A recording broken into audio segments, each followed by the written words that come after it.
মদিনায় যাইতাম যদি ছোট একটা পাখি হইতাম যদি ডানা ওয়ালা পাখি হইতাম একটা উড়াল দিয়া আমি মদিনায় যাইতাম একটা উড়াল দিয়া আমি মদিনায় যাইতাম আল্লাহুম্মা সাল্লি আলা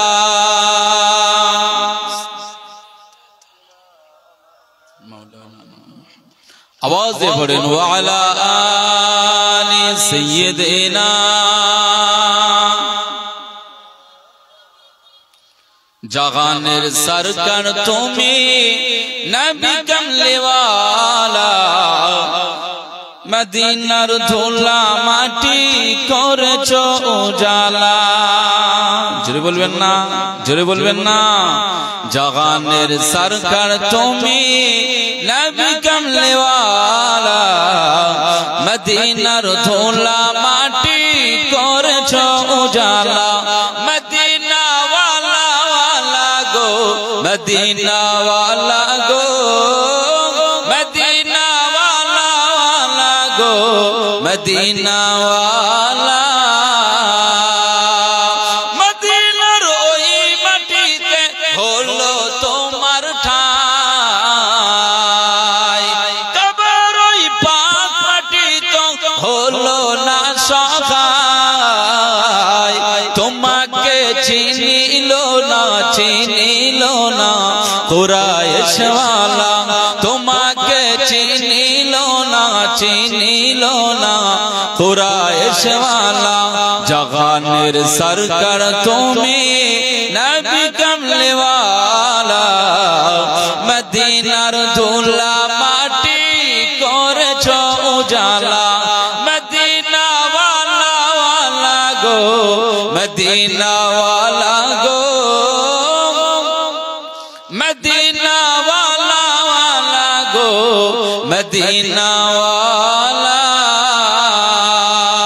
जन्नतेर बागान मदीना তোমাকে নিয়ে বলবেন না সুবহানাল্লাহ জোরে বলবেন না সুবহানাল্লাহ জান্নাতের বাগান মদিনা তোমাকে নিয়ে সকল সৃষ্টির শ্রেষ্ঠ ভূমি করেছে তোমাকে দিয়ে মদিনে वाले मदीने वाले मदीने वाले मदीने वाले जन्नतेर बागान मदीना তোমাকে নিয়ে সকল সৃষ্টির শ্রেষ্ঠ ভূমি করেছে তোমাকে দিয়ে मदीने वाले मदीने वाले मदीने वाले मदीने वाले তুমি না হলে দাঁড়ায় হতো না কোনো কিছু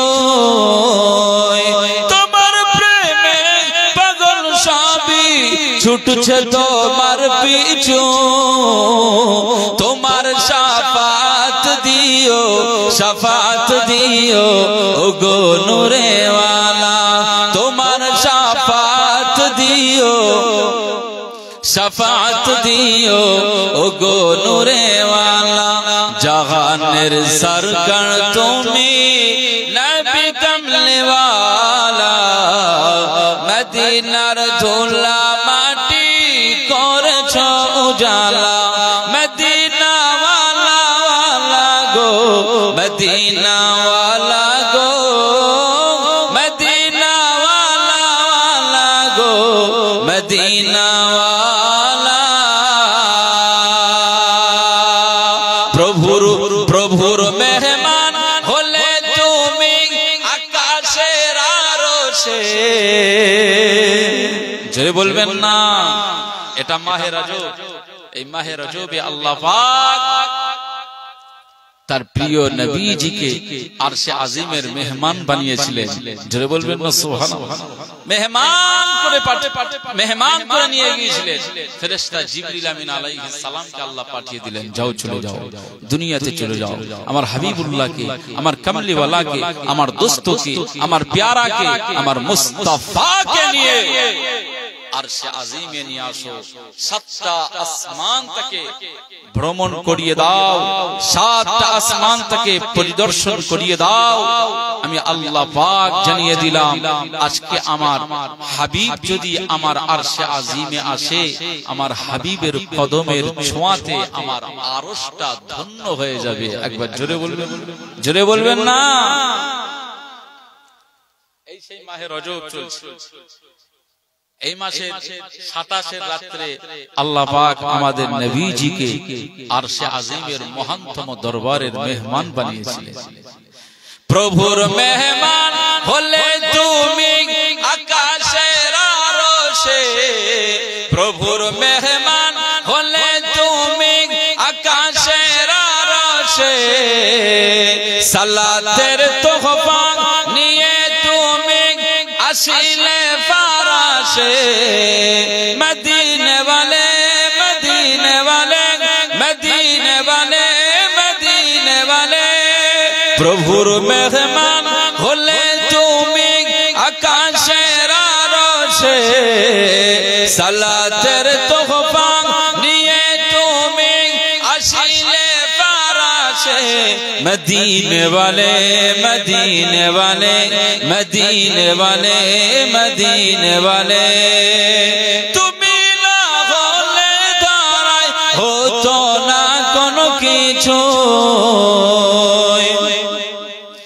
তোমার প্রেমে পাগল সবই ছুটছে তোমার পিছু, তোমার শাফাত দিও, শাফাত দিও ওগো নূরে ওয়ালা, তোমার শাফাত দিও, শাফাত দিও ওগো নূরে ওয়ালা, জাহানের সরকার তুমি নবী কমলে ওয়ালা, মদিনার ধুলা মাটি করেছ উজালা, মদিনা ওয়ালা ওয়ালা গো, মদিনা ওয়ালা গো, মদিনা ওয়ালা ওয়ালা গো, মদিনা ওয়ালা।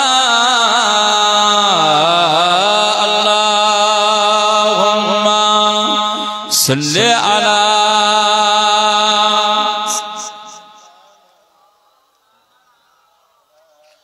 ওয়ালা আলি সাইয়্যিদিনা, কালমা লা ইলাহা ইল্লাল্লাহ, লা ইলাহা ইল্লাল্লাহ, লা ইলাহা ইল্লাল্লাহ, মুহাম্মাদুর রাসূলুল্লাহ, হাসবি রব্বি জাল্লাল্লাহ, মা ফি কলবি গায়রুল্লাহ, নূর মুহাম্মদ সাল্লাল্লাহ, হক লা ইলাহা ইল্লাল্লাহ, জোরে জোরে পড়েন না, লা ইলাহা ইল্লাল্লাহ, লা ইলাহা ইল্লাল্লাহ, মুহাম্মাদুর রাসূলুল্লাহ। আল্লাহুম্মা সাল্লি আলা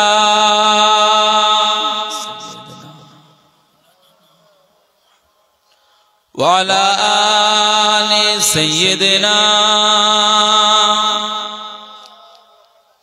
قال الله تعالى في كلام المجيد والفرقان الحميد،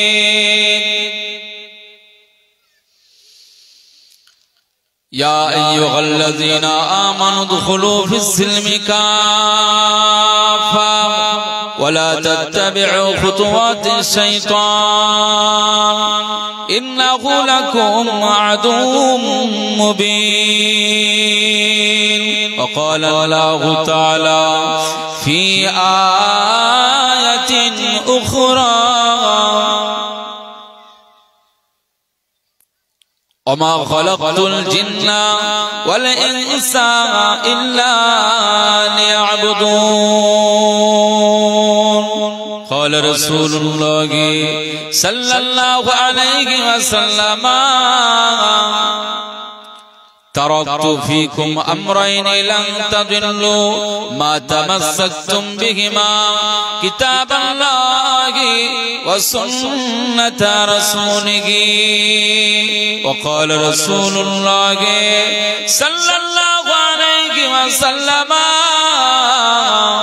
لو كانت الدنيا تعدل عند الله جناح بعوضة ما سقى كافرا منها شربة ماء أو كما قال النبي عليه الصلاة والسلام নাটাবুকুর দক্ষিণ পাড়া মহল্লাবাসীদের উদ্যোগে আয়োজিত ঐতিহ্যবাহী বার্ষিক ইসালে সাওয়াব মাহফিল। আজকে মাহফিলের সম্মানীয় নির্বাচিত সভাপতি সাহেব, মাহফিলের আমন্ত্রিত উলামা হযরত,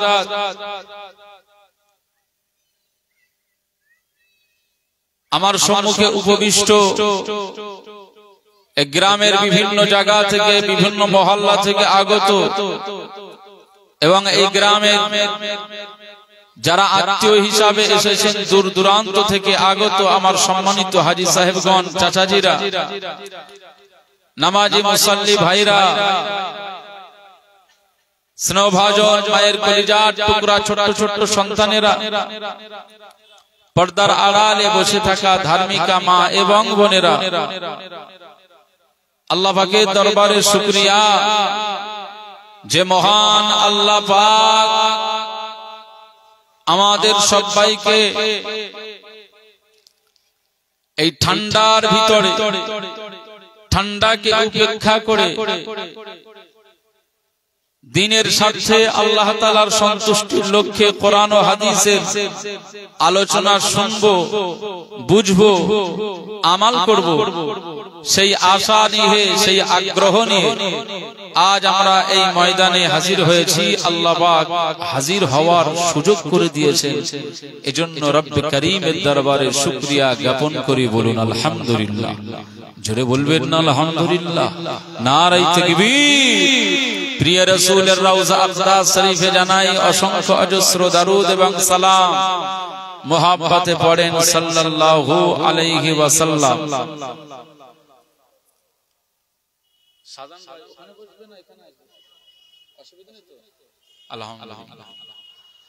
এখানে আমার সব অনেক পরিচিত মানুষ আছেন, সবাই খুব মহব্বতের মানুষ।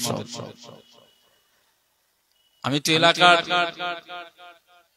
আপনাদের ছেলে, আপনাদের নিয়ে আলোচনা করতে স্বাভাবিক আমার ভালো লাগবে এবং আমার সবচেয়ে বড় বিষয় যে এলাকার মানুষ হিসাবে এলাকার জন্য যেটা দায়িত্ব, আমি সেই দায়িত্ব পালন করার জন্যই, পালন করার ক্ষেত্রে আল্লাহ এই সুযোগটা দিয়েছেন, এটাই সবচেয়ে বড় সৌভাগ্যের বিষয়। কারণ আল্লাহ পাক বললেন কোরআনুল কারীমে, ইয়া আইয়ুহাল্লাযীনা আমানু কু আনফুসাকুম ওয়া আহলিকুম নারা। আল্লাহ পাক আমাদেরকে বললেন যে তুমি ঈমানদার, আমি আল্লাহ পাক তোমাকে বলছি যে তুমি আগে নিজেকে বাঁচাও। এরপরে আল্লাহ পাক বললেন তারপর তোমার পরিবার বর্গকে বাঁচাও। এরপরে আল্লাহ পাক বললেন তোমার পাড়া পড়শি এলাকাবাসীদেরকে ওই জাহান্নামের আগুন থেকে তাদেরকে বাঁচানোর চেষ্টা করো। একবার জোরে বলুন সুবহানাল্লাহ। আমি এখানে আপনাদের খিদমতে এসেছি, দুটো চারটে কথা বলবো। এই দু চারটে কথা বলার যে অবকাশ আল্লাহ দিয়েছেন, এটাই আমি খুব ধন্য, গর্বিত যে কোরআনের মাপকাঠিতে আমি আপনাদেরকে কিছু শোনাবো। যদি আপনি এলাকার ছেলের মুখের জবানের এই কথাটাকে শুনে যদি নিজের আমলে বাস্তবায়ন করতে পারেন, আশা করছি আল্লাহ যদি চান তাহলে অবশ্যই এই আমাল যদি আপনি মরণের পূর্ব সময় পর্যন্ত যদি করতে পারেন, তাহলে আপনি ইন্তেকালের পরে কবরে যাওয়ার পরে কিন্তু কবরের ভিতরে রেজাল্ট ফলাফল পেয়ে যাবেন। এই আমালের বিনিময়ে আমার আল্লাহ আপনার কবরটাকে নাজাতের কবর বানিয়ে দেবে। একবার জোরে বলুন সুবহানাল্লাহ। আল্লাহ পাক আজকের এই আলোচনা আমাকে দিয়ে যেন করায় এবং আমরা যারা এখানে বসেছি আমরা যেন প্রত্যেকেই আমল করতে পারি। আল্লাহ পাক তৌফিক দিন। একবার বলুন আল্লাহুম্মা আমিন। আমরা জীবনে বহু জায়গায় ওয়াজ নসিহত শুনতে যাই এবং ওয়াজ নসিহতের মাহফিল এলাকায় প্রচুর হারে হচ্ছে, কিন্তু আগেকার সময়ের মাহফিল আর এখনকার মাহফিল দুটোর পার্থক্য অনেক, ডিফারেন্স অনেক। প্রাচীন যুগের সময় মানে আগেকার সময় এই মুরব্বী যারা আছেন এনারা সবচাইতে বেশি ভালো বলতে পারবেন যে আগেকার সময়ে আজ থেকে কম বেশি 30 বছর 40 বছর আগেকার সময়ের মাহফিলের যে জজবা ছিল, যে রহমত ছিল, যে বরকত ছিল, এখন সেই বরকত আর রহমত এখনকার মাহফিলে আর খুব একটা পাওয়া যায় না। এর কারণটা হচ্ছে 1 নাম্বার বক্তা, 2 নাম্বার কমিটি, 3 নাম্বার শ্রোতা। আমাদের প্রত্যেকের নিয়াতের মধ্যে গড়বড় চলে এসেছে, যার ফলে এই বরকত থেকে আমরা মাহরুম হয়ে যাচ্ছি। কথা বুঝতে পারছেন?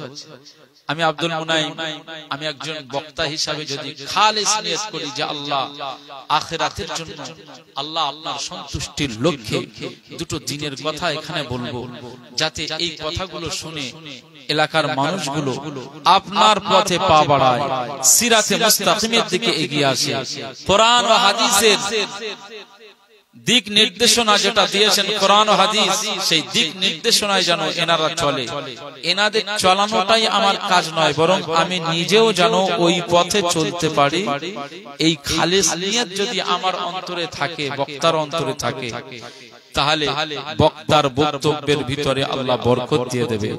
যদি শ্রোতাদের ভিতরেও ঠিক এরকম পজিশন থাকে যে আমরা ওয়াজ শুনবো আল্লাহ আপনার জন্য, আপনার সন্তুষ্টির লক্ষ্যে, যত সময় বসে বসে ওয়াজ এবং আলোচনা শুনবো, এই আলোচনাটা যেন আমার নিজের জীবনের পরিবর্তন ঘটানোর জন্য শুনে থাকি, আমলে বাস্তবায়ন করতে পারি। এই নিয়তে যদি শ্রোতা আমরা যদি ওয়াজ শুনতে বসি, তাহলে বক্তার আর শ্রোতার এই একে নিয়ে হওয়ার কারণে আমার আল্লাহ এই মাহফিলে বরকত দিয়ে দেবে। একবার জোরে বলুন সুবহানাল্লাহ।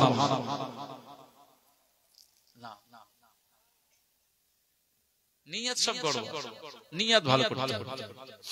মুসলমানের ছেলেরা, হে নবীর উম্মত মাতিরা, খুব খেয়াল করে শুনো। তাই আমাদের কামলিওয়ালা আকা মাওলা রাসূল পাক জানিয়ে দিয়েছে, পৃথিবীর জমিনে তোমরা যতই যা ভালো কাজ করো না কেন, এই ভালো কাজের পূর্ব শর্ত হলো নিয়াত করা। নিয়াত যেমন হবে ঠিক তোমার আমল তেমন হবে, তোমার আমল যেমন হবে রেজাল্ট তেমন হবে, তোমার আমল যেমন হবে ফলাফল তেমন হবে। আমার আল্লাহ পাক বলে দিয়েছে, আমার বান্দা বান্দীদের নিয়াত যদি ভালো হয়ে যায়, আমার বান্দা বান্দীদের নিয়াত যদি ভালো হয়ে যায়, আমি তার ফলাফলটাও ভালো করে দেব।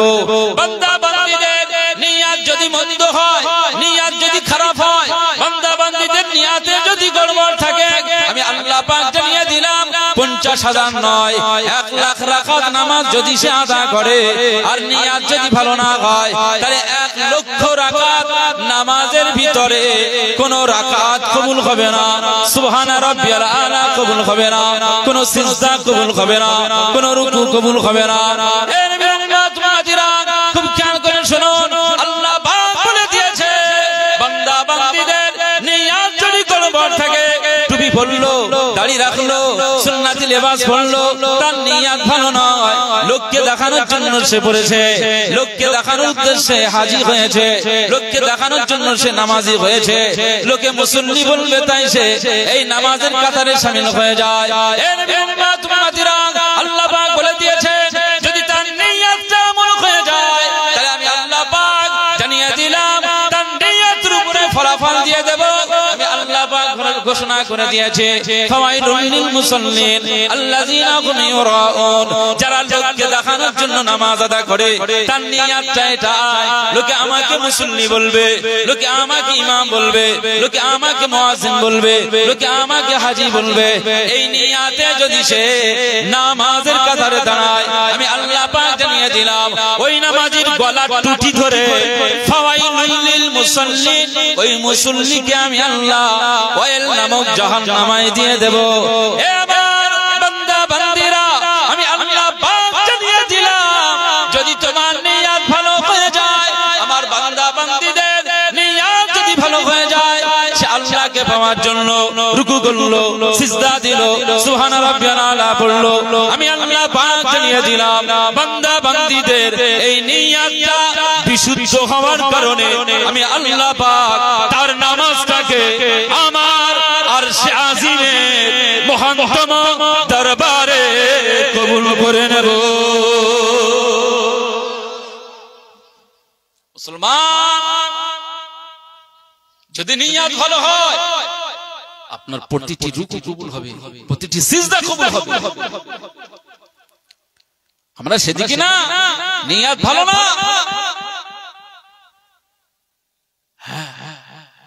বড় হাজি জুব্বা পরে ঘুরতেছি, ভিতরে ভিতরে ভিতরে ভিতরে আমি ঘুষ খাচ্ছি, সুদ খাচ্ছি,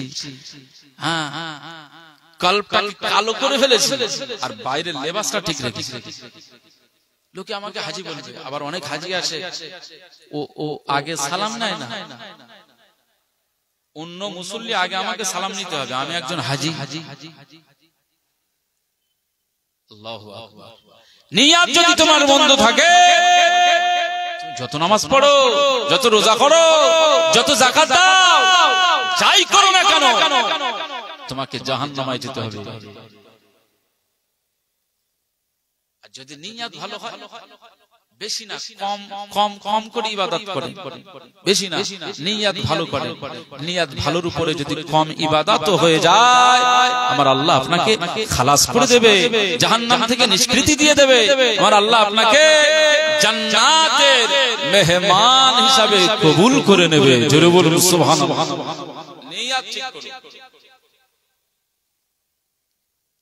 মুসলমানের ছেলেরা, এর উম্মত উম্মতিরা, খুব খেয়াল করে শুনুন, আল্লাহ নবী দিন ও দুনিয়ার বাদশা হাবিবুল্লাহকে, নবী জনাবে মুহাম্মদ রাসূলুল্লাহকে সাল্লাল্লাহু আলাইহি ওয়াসাল্লাম তাই হাদিসে পাকে জানিয়ে দিয়েছে, ইন্নামাল আ'মালু বিন্নিয়াত ওয়া ইন্নামা লিইমরিইম মা নাওয়া। তুমি প্রত্যেক কাজের আগে নিয়ত করবে। তাই আমরা যখন যোহরের নামাজ আদা করি, যোহরের নামাজ আদা করবার আগে সুন্নাত পড়ছি না, ফরজ পড়ছি না, নফল পড়ছি, নিয়ত করি না করি না? এই এশার নামাজ আপনারা পড়েছেন তো নাকি? আচ্ছা, এশার নামাজ আপনারা পড়েছেন, ইমামের পিছনে নিয়ত করতে হয়েছে তো নাকি?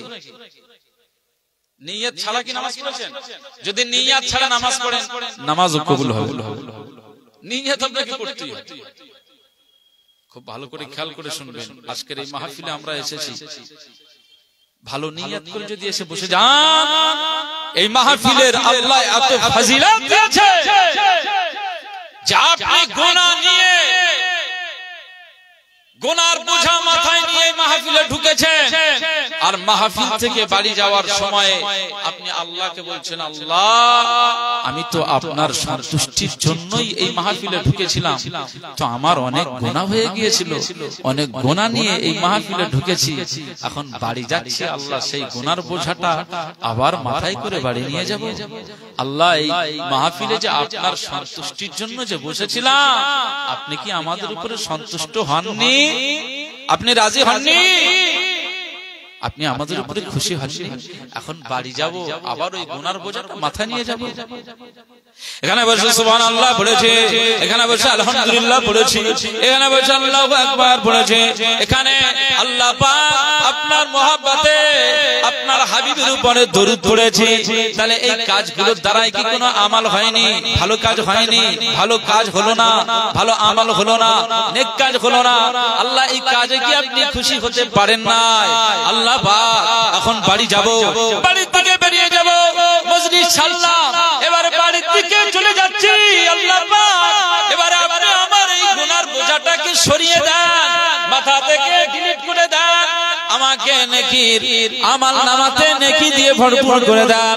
আল্লাহ আমার গুনাহগুলোকে maaf করে দেন, গুনাহগুলোকে maaf করে দেন। গুনার বোঝা এত বেশি হয়ে গিয়েছে, আর চলতে পারি না। এ নবীর উম্মত উম্মতিরা, এ নবপুরের জনগণ শোনো, আজকে যদি এই নিয়াত নিয়ে বসে যান আর আল্লাহকে যদি বলেন আল্লাহ আমার গুনার বোঝা সরিয়ে দেন, এবারে বাড়ি ফিরছি, এবারে বাড়ির দিকে যাচ্ছি, এবারে আমি গুনাহমুক্ত জীবন নিয়ে যেন বাড়িতে ঢুকতে পারে। যদি আল্লাহকে এই কথাগুলো বলতে পারো, আমার আল্লাহ পাক জানিয়ে দিয়েছে, বান্দা বান্দিরা আমি আল্লাহ পাক জানিয়ে দিলাম, তুমি যেমন যখন এখানে বসেছো তখন আমার সন্তুষ্টির জন্য বসেছো। আমি আল্লাহ পাক জানিয়ে দিলাম 1 ঘন্টা নয়, 2 ঘন্টা নয়, 3 ঘন্টা নয়, 4 ঘন্টা নয়, 5 ঘন্টা, যত সময় ধরে আলেম ওলামারা কোরআন ও হাদিসের কথা বলেছে তত সময় ধরে এই জায়গায় তুমি চুপটি মেরে বসেছিলে, সুবহানাল্লাহ বলেছিলে, আলহামদুলিল্লাহ বলেছিলে, আল্লাহু আকবার বলেছিলে।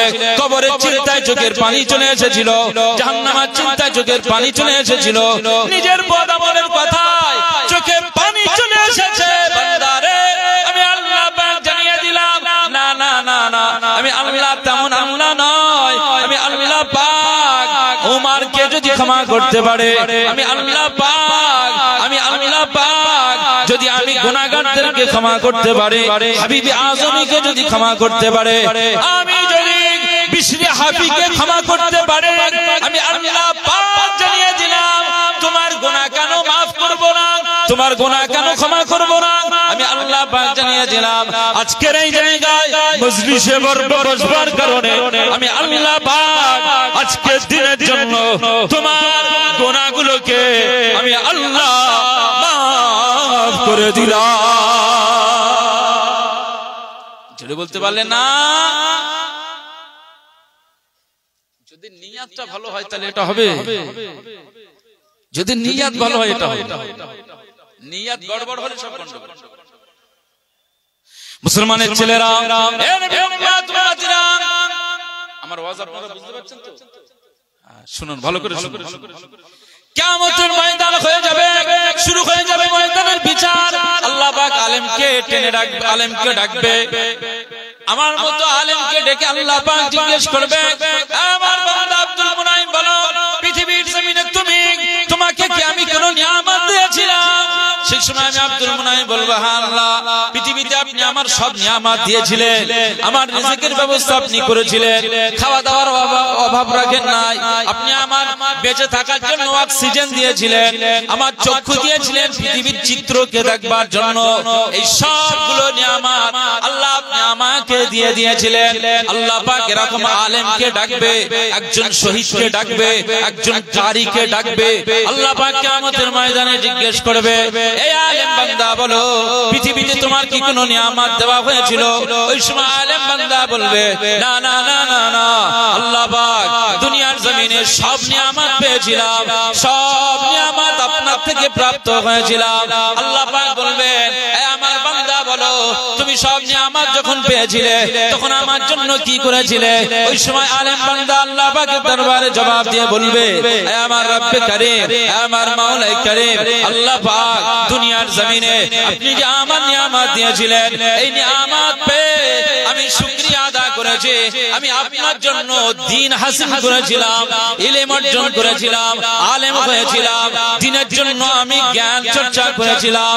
আল্লাহ পাক দুনিয়ার জমিনে আমি একজন মাওলানা হয়েছিলাম, আমি একজন আলেম হয়েছিলাম, আমি একজন মুফতি হয়েছিলাম, আমি একজন হাফিজ হয়েছিলাম, আমি একজন কারি হয়েছিলাম। আল্লাহ পাক বলবে, আমার বান্দা তুমি আলেম হয়ে কি করেছো? ওই সময় আমি আলেম বান্দা, ওই সময় আমি হাফিজ বান্দা, ওই সময় আমি কারি বান্দা।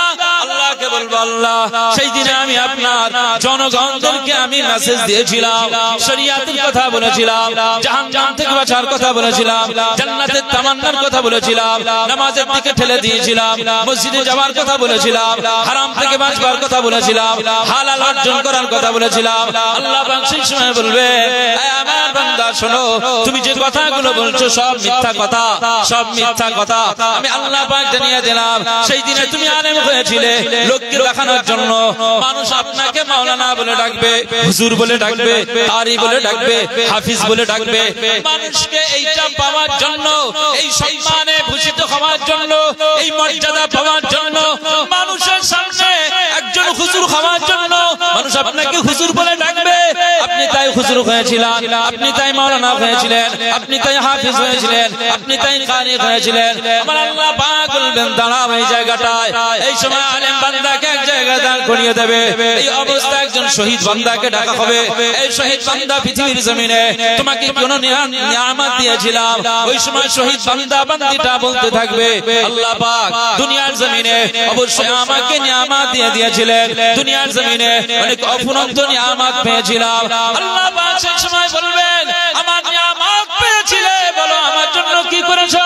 ওই সময় শহীদ বান্দাটা আল্লাহ পাকের দরবারে বলবেন, আল্লাহ পাক দুনিয়ার জমিনে আমি যে শহীদ হয়েছিলাম এটা তো আপনার জন্য, আমি তো আপনার দ্বীনের জন্য, দ্বীনকে জিন্দা করার জন্য, কালিমার বাণী প্রচারের জন্য আমি কাফিরদের তলোয়ারের সামনে নিজের গর্দানটা ঝুঁকিয়ে দিয়েছিলাম।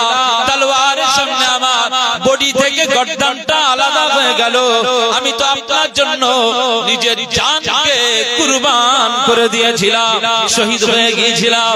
এই সময় আল্লাহ পাক বলবেন, এই শহীদ বান্দা আমি আল্লাহ পাক জানিয়ে দিলাম পৃথিবীর জমিনে তুমি যে শহীদটা হয়েছিলে এটা আমার সন্তুষ্টির জন্য হও নাই, বরং নিজের দাম বাড়ানোর জন্য, নিজেকে জাহির করার জন্য, নিজের মর্যাদা পাওয়ার জন্য মানুষ তোমাকে শহীদ বলবে, মানুষ তোমাকে শহীদ বলবে, মানুষ তোমাকে শহীদ বলে ডাকবে।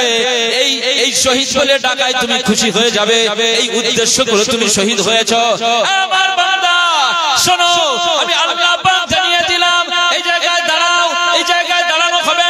আল্লাহ পাক ফেরেশতাদেরকে ডাকবে, ফেরেশতারা শোনো, আমি আল্লাহ পাক জানিয়ে দিলাম এরা আমার জন্য কিছু করলো না। নামকে ওয়াস্তে আলেম হয়েছে, নামকে ওয়াস্তে কারি হয়েছে, নামকে ওয়াস্তে মুফতি হয়েছে, নামকে ওয়াস্তে শহীদ হয়েছে। আমি আল্লাহ পাক জানিয়ে দিলাম পৃথিবীর জমিনে এরা মানুষের কাছে ভালো হওয়ার জন্য শহীদ হয়ে গিয়েছিল, আলেম হয়ে গিয়েছিল, হাফিজ হয়েছিল, মসজিদের ইমাম হয়েছিল, মুয়াজ্জিন হয়েছিল, হাজী হয়েছিল, মুসল্লি হয়েছিল। আমি আল্লাহ পাক জানিয়ে দিলাম এদের উপরে আমি খুশি নয়। আমি আল্লাহ পাক জানিয়ে দিলাম আজ এদের গলা ধাক্কা দিয়ে যাও, নিয়ে চলে যাও আমার উত্তপ্ত আগুনের তৈরি করা জাহান্নামায় ফেলে দাও।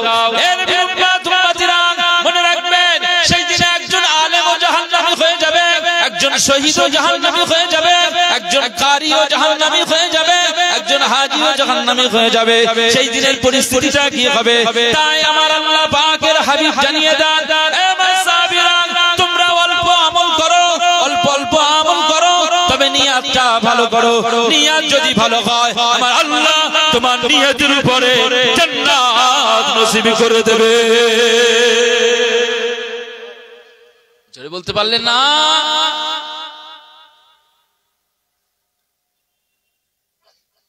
আমি যে কথাগুলো বললাম আপনারা ভালো করে শুনেছেন। একজন শহীদ এই নিজের জানকে কুরবান করে দেওয়া এটা সহজ সহজ দ্বীনের জন্য, ইসলামের জন্য। এখন এলান হয়ে গেল যে এই নাটাপুকুর গ্রামের মানুষগুলো ইসলাম বাঁচানোর জন্য চলো পিঠাপুকুরের ময়দানে কাফের মুশরিকদের সাথে জিহাদ করতে হবে। এই যতজন এখানে বসে সুবহানাল্লাহ বলতেছি সবাই পাওয়া যাবে ওখানে যাওয়ার জন্য? তলোয়ারের সামনে দাঁড়াতে হবে? হবে? সবাই যেতে পারবে? অত সহজ না, অত সহজ না। বহু আলেমরা ওয়াজ করতে যেয়ে বলে, এই নবীর জন্য জান দিয়ে দেবে কে কে হাত তোলো। সব মজলিসের লোক হাত তুলে দেবে, নবীর জন্য জান দিয়ে দেবে। এবার ওই বক্তা কালেকশন করবে তো বলে, আচ্ছা নবীর জন্য এই ওয়াজের মাহফিলকে জারি রাখার জন্য বলো কে কে 2000 টাকা দেবে। তখন আর কারোর খুঁজে পাওয়া যায় না। বললো জান দিয়ে দেবো, তো একটা জান দিয়ে দেওয়া আর 2000 টাকা আসমান আর জমিন ফারাক না? তখন আর খুঁজে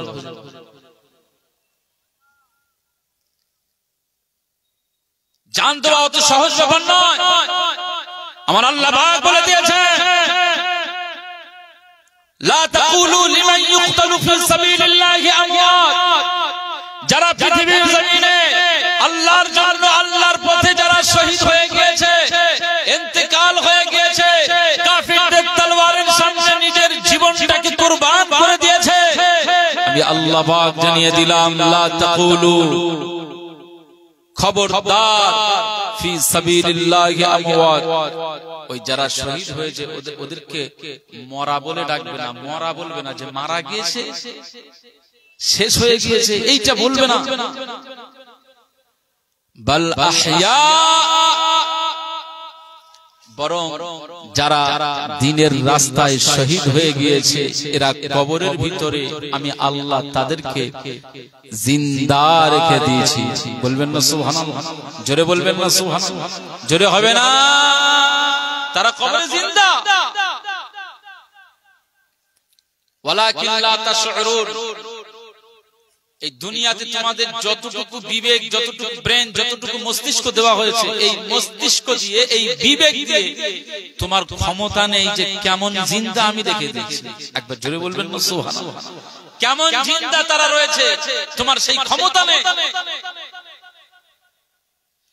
অপর একটি আয়াতে আল্লাহ পাক বললেন, বাল আহইয়াউন ইনদা রাব্বিহিম ইউরযাকুন। এই যারা শহীদ হয়েছে এদেরকে খবরদার মরা বলবি না, আমি আল্লাহ পাক বলছি বাল আহইয়াউন ইনদা রাব্বিহিম ইউরযাকুন। তারা কবরের ভিতরে জিন্দা, এমন জিন্দা আছে তাদের খাওয়া দাওয়ার ব্যবস্থা, দস্তরখানের ব্যবস্থা আমি আল্লাহ করে দিই। সেটা দুনিয়াবি কোনো খাদ্য সেখানে দেওয়া হয় নাই, বরং আমি আল্লাহ পাক জানিয়ে দিলাম আমার জান্নাতি খাবার তাদের সামনে দস্তরখানায় পৌঁছে যায়। একবার জোরে বলুন সুবহানাল্লাহ? জোরে বলবেন না?